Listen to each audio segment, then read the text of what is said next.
if any of you ever go to any 12-step meetings, and if you're interested, by the way, you can look up AA online and it'll tell you AA meetings. It's got a little C, that means it's closed, addicts only, or an O, then it's open to anybody. So anybody can go. I go to lots of them. I just find them helpful.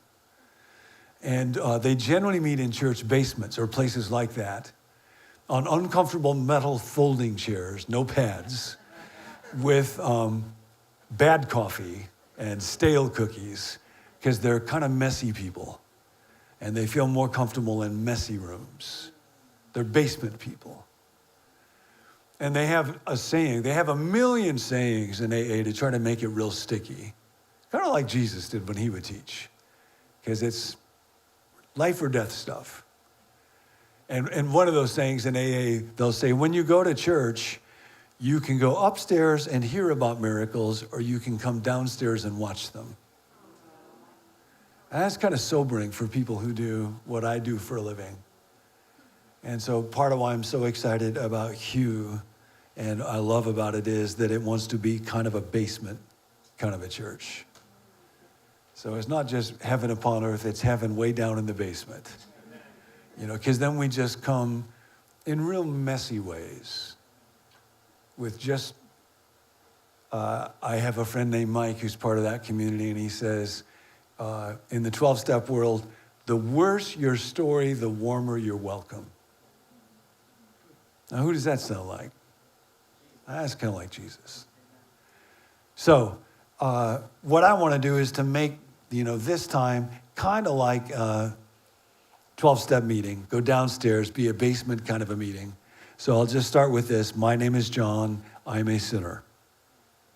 Then you don't just leave me hanging when I say that, because that's kind of a vulnerable thing to say, see? And so I say, my name is John, I'm a sinner, and then you all say, hi, John. There's a wonderful book on the power of AA by a Christian philosopher named Kent Dunnington. And he says, one of the real important spiritual discoveries in the AA community is that the realization and public confession of personal inadequacy is itself a spiritual achievement that needs to be ritualized and celebrated. Shall I say that one more time? Yes. The realization and public confession of personal inadequacy is itself a spiritual achievement that needs to be ritualized and celebrated. One more time. All right, but this is the last time, so write it down. The recognition and public confession of personal inadequacy is itself a spiritual achievement that needs to be ritualized and celebrated. So that's part of the power. You go into one of those meetings. Very often, folks that do like what I do, preach or teach or so on, they'll go to an AA meeting, and the rawness, the openness is so incredible and so powerful. When you go in there, people they can't wait to see it. And the worse that you've messed up, the more welcome you are there. And it's not just that you messed up once a long time ago, but now you're healthy and strong and mature and so on. It's every time, I need God, I need God, I need God, I need help, I need help, I need help. And it's actually when you tell your story of needing help and recognizing your inadequacy and that God will meet you now today, that I get some healing and power flows to me. So we need that so much. The church ought to be the first place where the celebration of personal inadequacy happens every week. So in this church, every Sunday ought to be the celebration of personal inadequacy, because we recognize that's where a great breakthrough comes to God. But now this leads to step one. I'm going to go through all 12 steps today. It'll take about 2 hours. No, I'm not actually going to do that. It'll be a regular length sermon. I'll go through probably the first 3 steps. You can Google the other ones if you want to. They're very accessible. Again, they all come from the Bible. You'll notice they're all written in the past tense. Verse 1 starts, we admitted. Why are they written in the past tense? Because again, They worked first for 4 years. People did this stuff for years, and one after another discovered there was power. So by the time they got codified, written down, they were things that had already worked in scores of lives. Step 1, we admitted we were powerless over our fatal attraction to do wrong. Now, this is broadening it out. This is the only step that actually includes the word alcohol. In AA, powerless over alcohol, but I'll just say our fatal attraction to do wrong.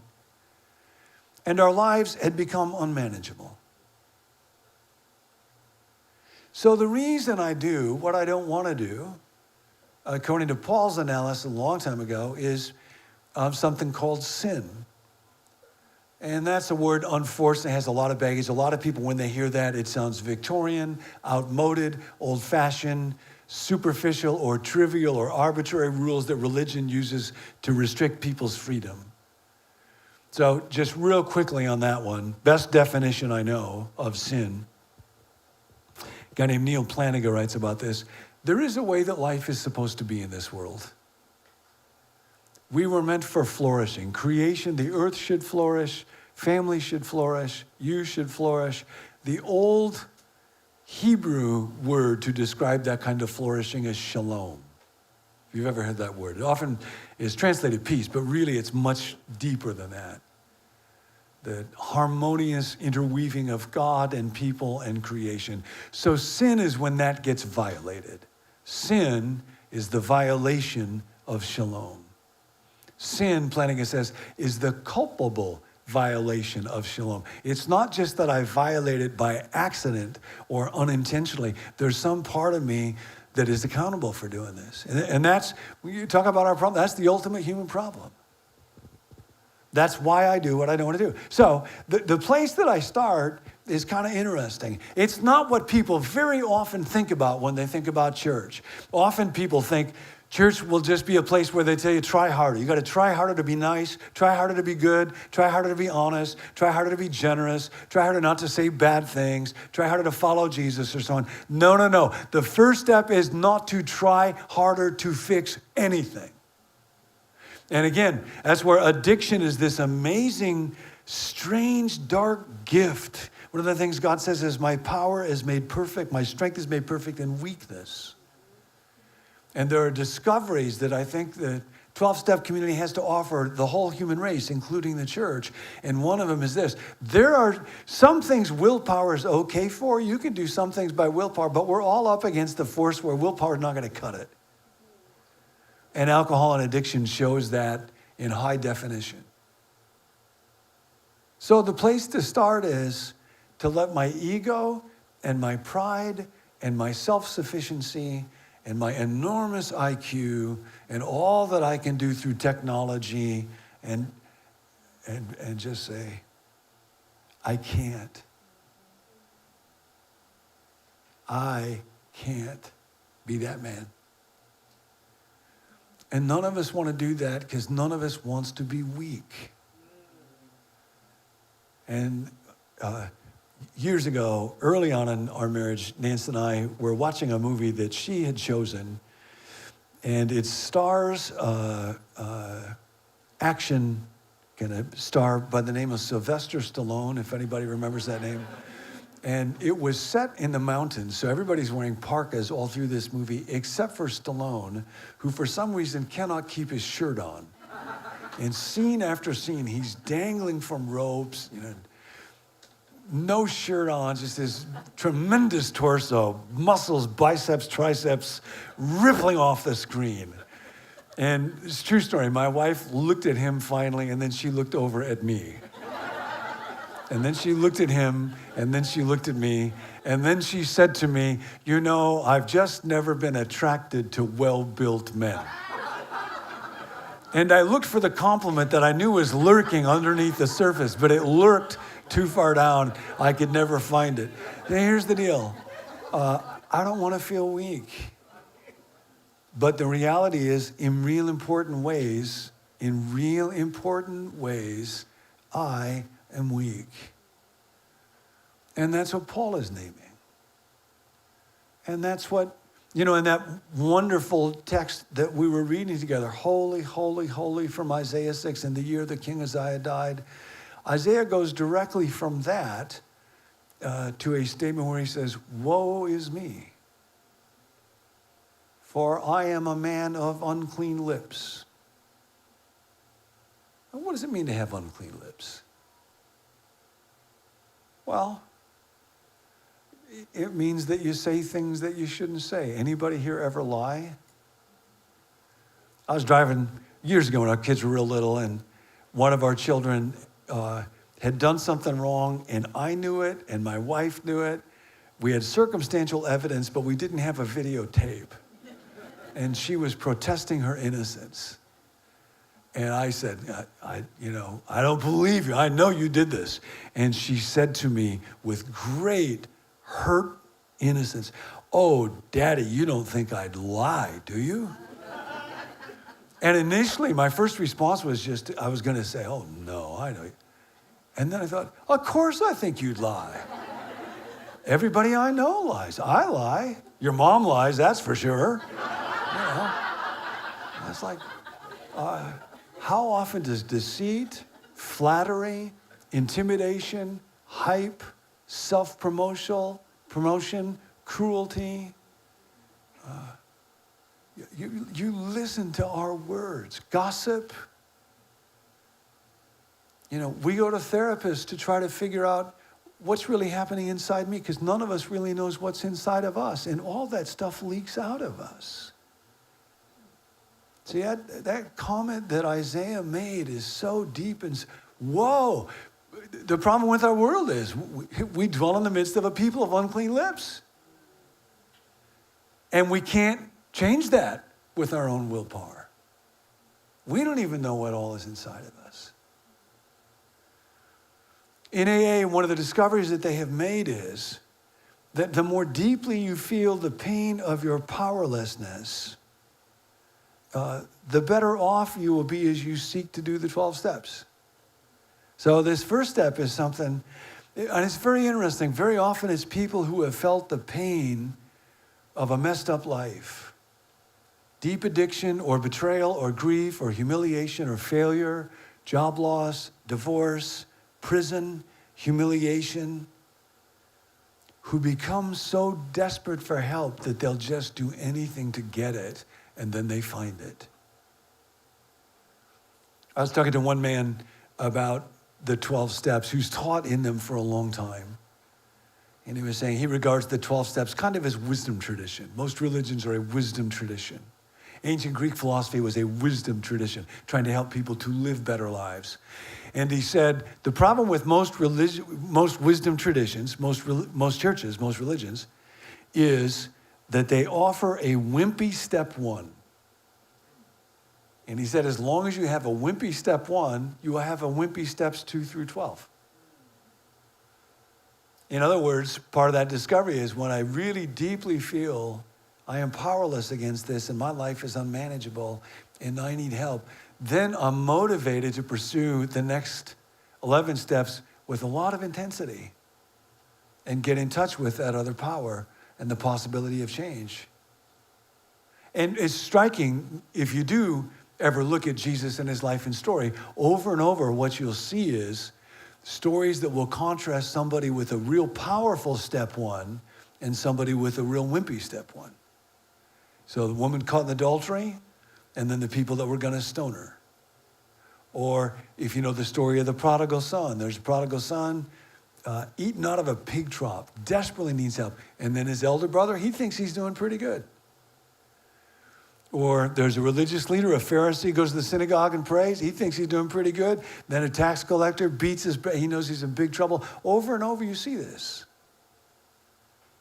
So that's step one. And you just might think about it. Have you ever taken step one? Maybe you're here and you're thinking, honestly, I don't feel like my life is unmanageable. I'm pretty smart. My relationships are fine. My career's going great. Just wait.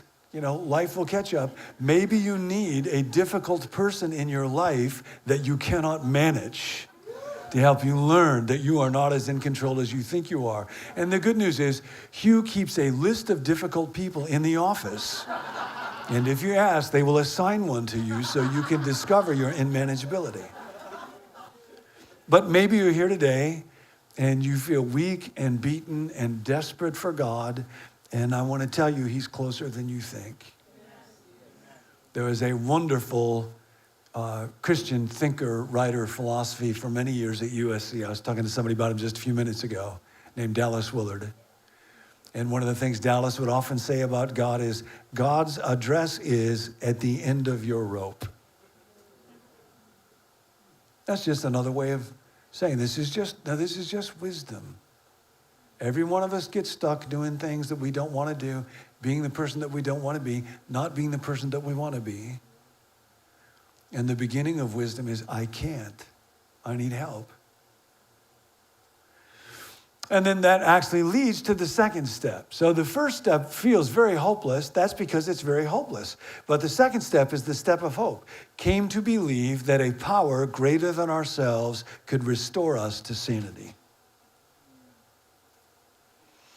And what happens is people come to the basement and they hear stories of other people and like, you're like me, you used to be just hopeless and a drunk, but you found power through this way, and you found power through this way, and you have found power, and so maybe it's possible for me. So coming to believe is part of the brilliance of the steps is they're all connected and very concrete. It doesn't mean I have all the answers. It doesn't mean I no longer have any doubts and I have perfect certainty. I have enough faith to keep following the way of discipleship, of following Jesus, to keep coming back.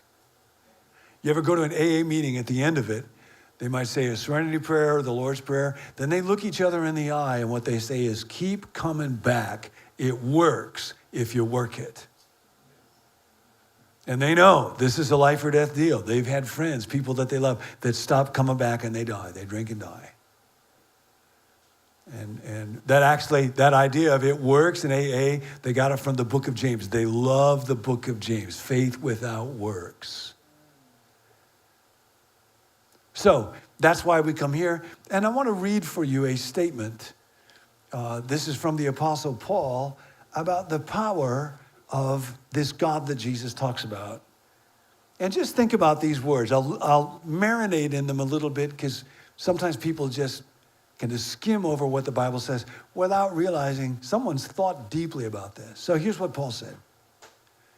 Now to him who is able to do immeasurably more than we ask or imagine, according to his power that is at work in us.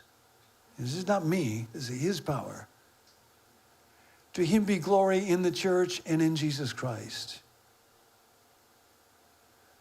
And I want to just walk through this a minute because it's like Paul saying, you're going to underestimate this God. I just know you are. I just know you are. So, our God is able. He is not a distant spectator. He is active and involved and at work. Him who is able. But then not just that, our God is able to do what we ask.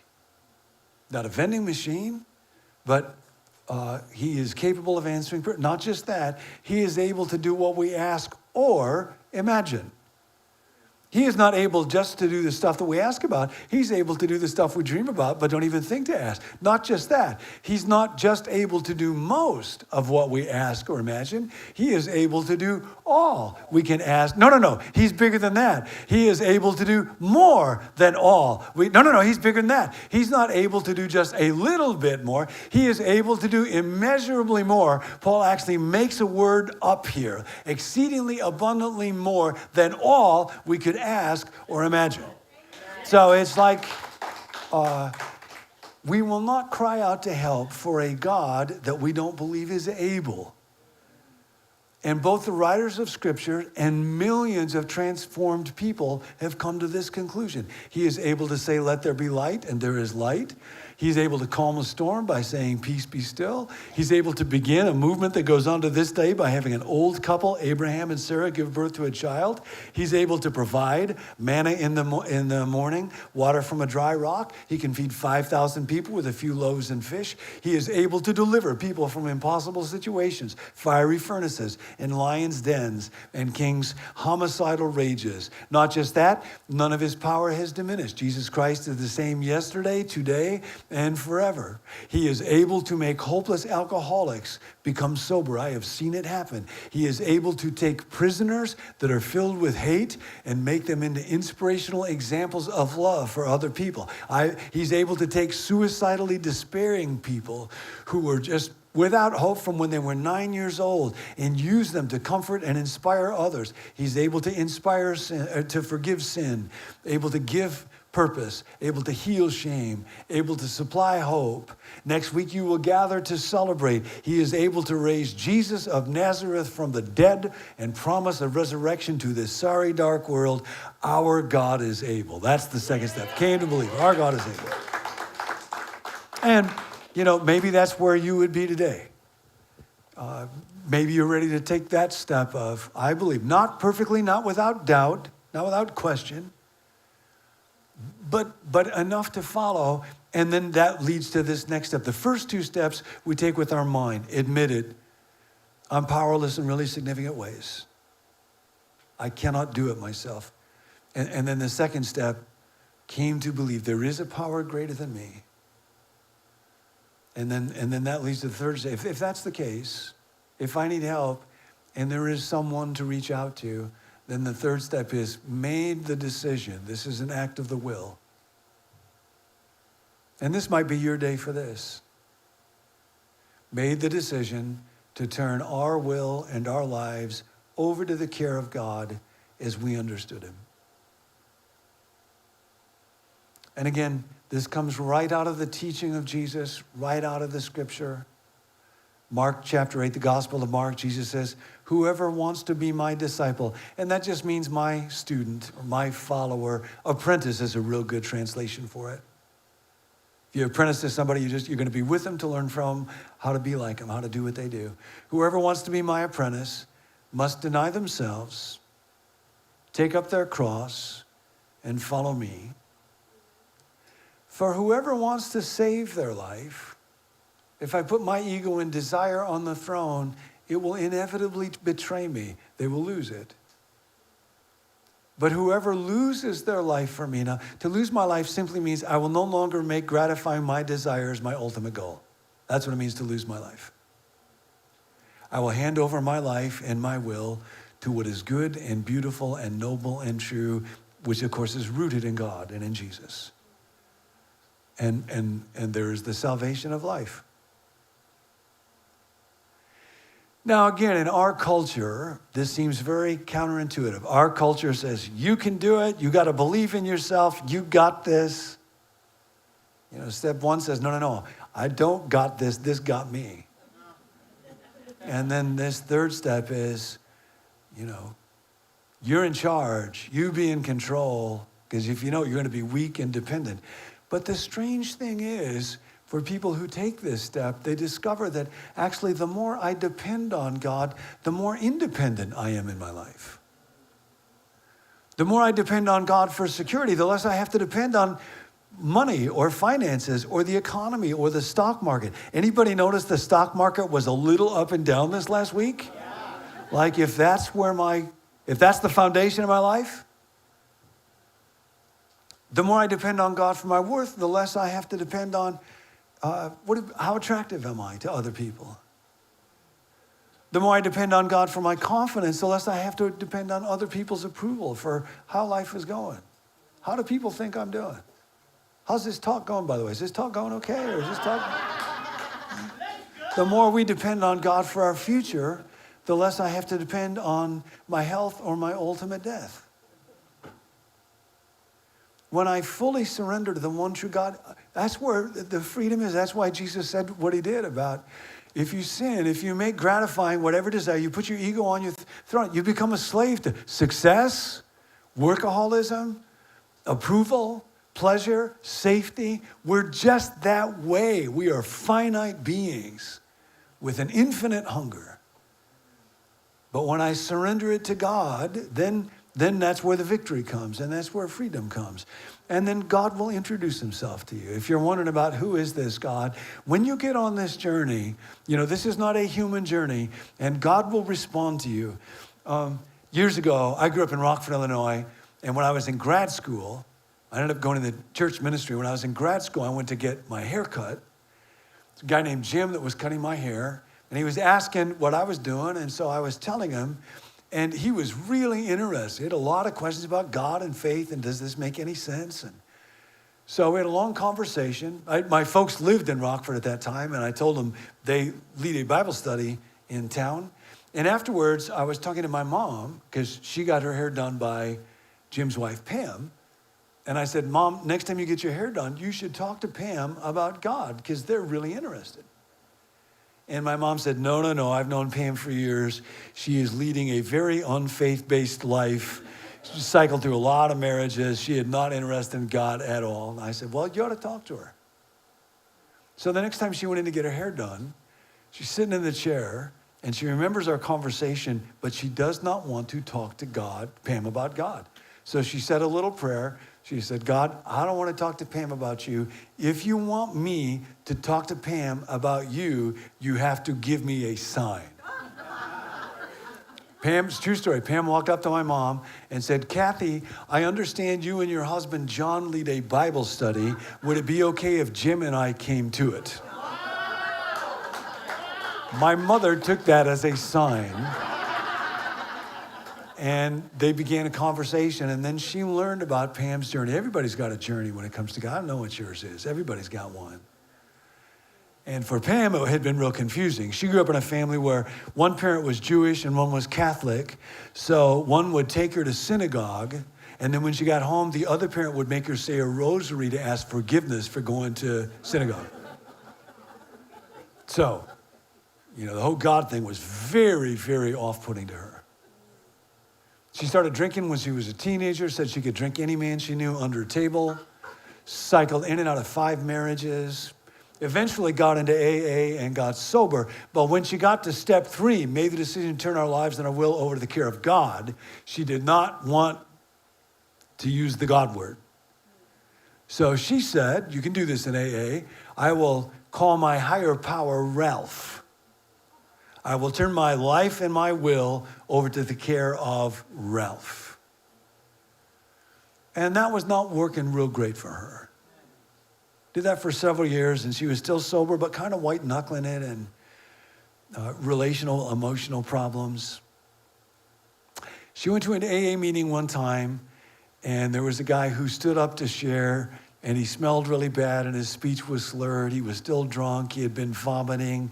He gets up, and what he says is, I'm an alcoholic. My name is Ralph.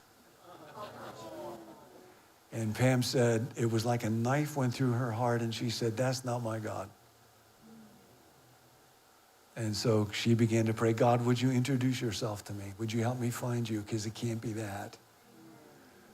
And then that led to a day when my mom was sitting in that chair, and then a day when she made the decision to turn her life and her will over to the care of God as he has been revealed in this person, Jesus. And that still happens 2,000 years later in the most remarkable way. So last thing I'll say about that, and then I think the team will come up, and I'll just invite you to pray if you want to do this. The step says, over to the care of God. And now you will not do this unless you believe that God is a caring being. And for a lot of reasons, depending on background, and so a lot of people kind of wonder, can I believe that about God, that he cares? So Richard Foster is a wonderful writer about spiritual life. In one of his books, he talks about a father and his son at a grocery store where the kid is just out of control. Sometimes you're in a grocery store at the worst possible time. You got a little 4-year-old kid, guy's in a grocery store with his 4-year-old son who's just losing it, screaming and throwing tantrums. And the guy keeps saying, it's okay, Lucas. Just be patient, Lucas. You can handle this, Lucas. And a woman sees him and says, I'm amazed at how patient you are with your son, Lucas. And he says, no, my son's name is Isaac. My name is Lucas. So we've all been there. Why do I do what I don't want to do?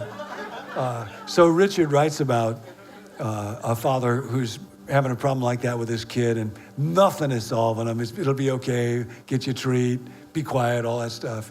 So he can't think of anything else to do. And the dad finally just starts to sing a goofy, made-up song to his son. I love you. I'm so glad you're my boy.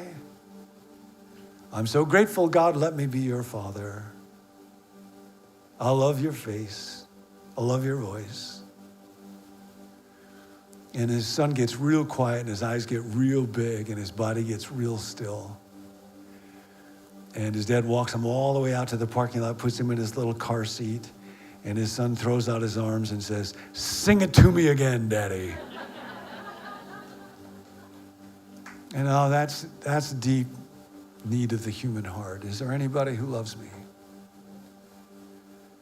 And in one of those books in the Old Testament, one of the books by the prophet says that God sings over his people. God, that's a real tender thing that a parent will do for a little child.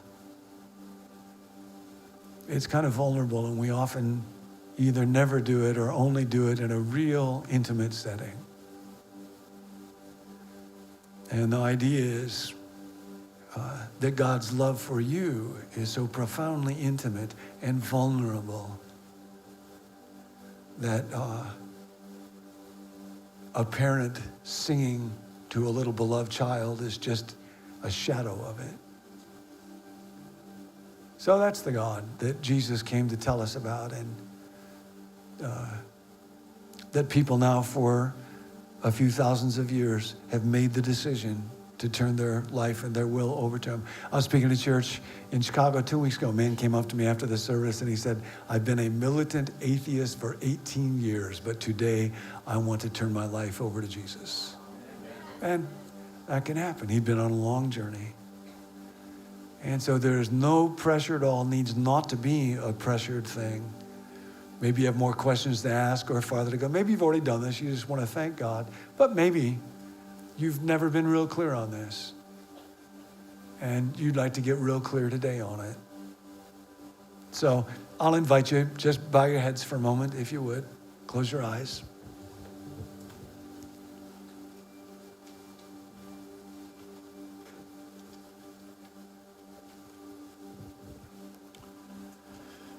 And now this is step 3. This is a commitment. It's a decision. And, very often in life, we make decisions when we have sufficient information. We still have questions. We decide to get married or have a child or take a job or move someplace. But we are able to make a commitment of our bodies and our lives. It is part of the glory of what it means to be human in God's image. And maybe that's you now today with God.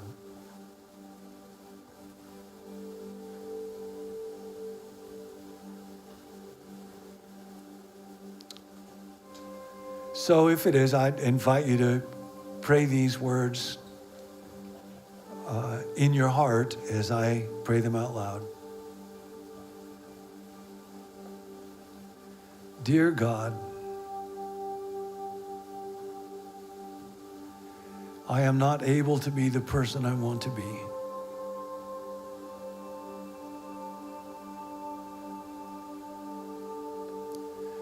I have violated your will.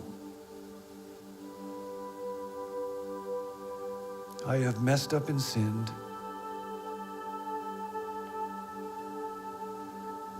Would you please forgive me, God?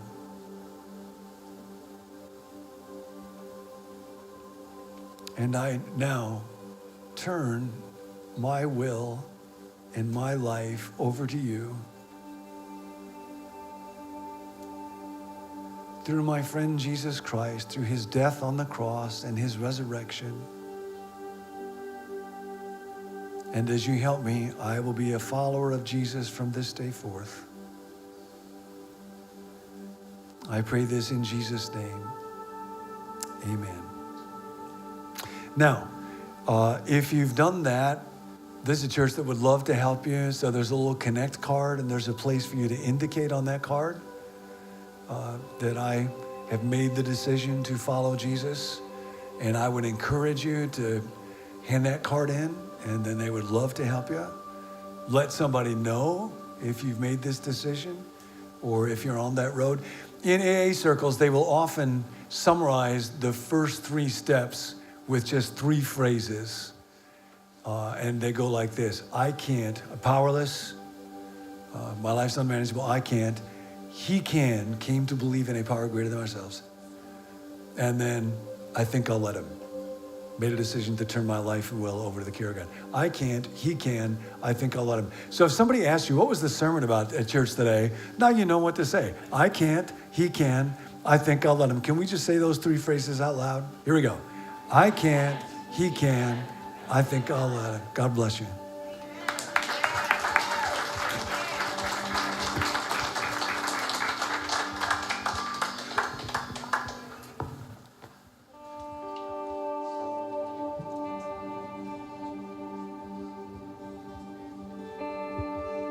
Would you stand with us as we sing this last song?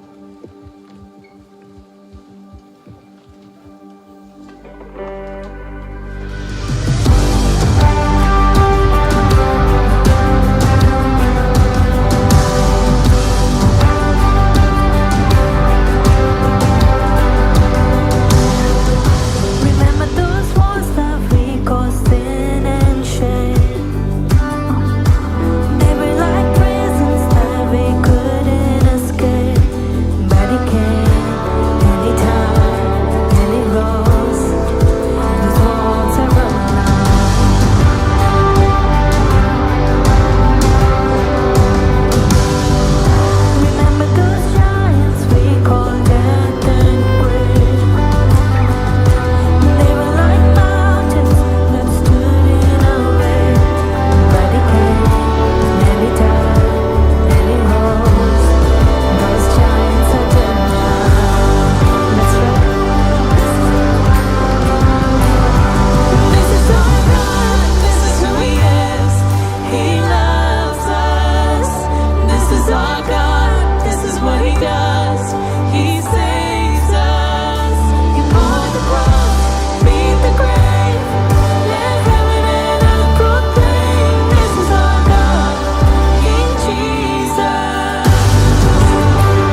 talking about some of the next steps that we can take while we are here at Hue.Church. Well, wasn't that a blessed message? Thank you, John. Let's give John a hand. And at Hue.Church, we are about life transformation, about taking those steps that make us follow Jesus, become his apprentice. We are in this Holy Week, and at Hue.Church, we have a Good Friday service, a service where we can gather and reflect on what Jesus has done for us on the cross. So please do make your calendars available to come here. We're going to partake in the communion together, remembering what Jesus has done for us. And then on Sunday, we're going to meet for Easter. We're going to rejoice that Jesus has achieved that victory over the ultimate disease that we all have, and that is to sin and to death. And not only did Jesus rise up from the grave, he came to give us that victory so that we can also, by believing in Jesus, have victory over sin and death. And this is a moment we want to take to invite our friends, our colleagues, our neighbors who could use an invite like ours to meet with Jesus and have their life transformed forever. And to that extent, we have created what we call an Easter launch team. And in each of your packets, you would have this card that says, I will join the Easter launch team. And what we are doing essentially is saying, God, I want to trust in you, that you would use me to invite somebody to come to know you. And all it takes is putting your name in here, your contact information, and names of people that you're praying for. It could be your family member, it could be a close friend that you would love to see them come to know Jesus. You can exchange this card, and we have some treats for you, a t-shirt that you might like, a fridge magnet, a book that could encourage you to continue to pray for those that are involved in your life. You know, as one of the pastors at Hue.Church, as we did this launch team invite, I myself thought, wouldn't it be hypocritical of me if I don't fill this out? And if I don't write names of my own friends that I would love to see come to know Jesus? But then I didn't know who. Being a pastor, one of the hard things is that you have a lot of Christian friends who already know Jesus. And so God, I was asking, who would be this person who don't know you that I can invite? And then God reminded me of a friend of mine. We both were in grad school together, and we finished grad school at the same time. And then we both moved to the Bay Area to pursue work opportunities. I started my postdoctoral research, and this friend of mine, she started her company, and she wanted to make more technology come to the market. And we've kind of kept in touch on and off, but then we've lost contact. And God reminded me about this person, and I began to pray, God, would you help me? Help me, God, reconnect with her and invite her to come to church so that she could know your love. And just as I was praying, few days later, she pings me. She says, Sam, how are you doing? You know, I was just driving by Santa Clara, and I noticed Hue.Church. Are you guys still meeting in Santa Clara? And then I said, what a coincidence. What a coincidence. I said, yes, we meet right there. Do you want to join us for Easter, by the way? And then she says, yes, I have a boyfriend now, and both of us are going to come. And then I thought, you see, our invites are not about us doing something great. It's about God doing something great through us, using us as a link in the chain. And that's what we are all about. We're going to take these names and we are going to pray that God would open doors so that you can extend that invite. So please do join the launch team this Sunday. Maybe we can be dependent on God to invite somebody to meet Jesus. I also want to make sure you know, especially if you're joining us for the first time or new to the church community, we want you to take the next step of getting connected. Sometimes when you go watch a football game right here in the Levi Stadium, it feels like there are all these, athletes that are in action. And sometimes you can think of the game as a bunch of people on the field who desperately need some rest, and a bunch of people in the stands who desperately need some exercise. And sometimes church can feel like that too. It's a bunch of people who desperately could use some rest, while a bunch of people who can jump in and get involved in the action. And we want you to be that person who jumps in and get involved in the action. And you can do that. So join us for the Next Steps lunch, which is happening the week after Easter. After the Sunday service, we're going to have lunch together, and you'll get to know what Hue.Church is all about and how you can jump in and become part of the action. Now, talking about become part of the action, one of the values at Hue.Church is that we are contributors and not consumers. And we love our city. And we want to love them so well that they would experience God's love made tangible through us. And one way we are loving our city is by volunteering today. We have these bags that we are all have an opportunity to pack them with groceries for those in need. As you are following the news, you know many people are finding it hard in this current economy with the tariffs and the rising cost of goods, many people getting laid off. And so we as a church want to embrace our community and love them. We're going to pack some goodies. We're going to pack some supplies. Guess what? We're also going to give some eggs to people. Anybody could use eggs these days, can't they? And for Easter, we are giving real eggs, not those plastic ones, so that people in need could use them.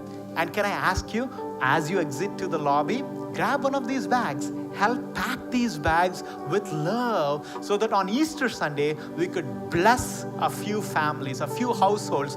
We estimated that what we are about to pack can give them 6 good meals.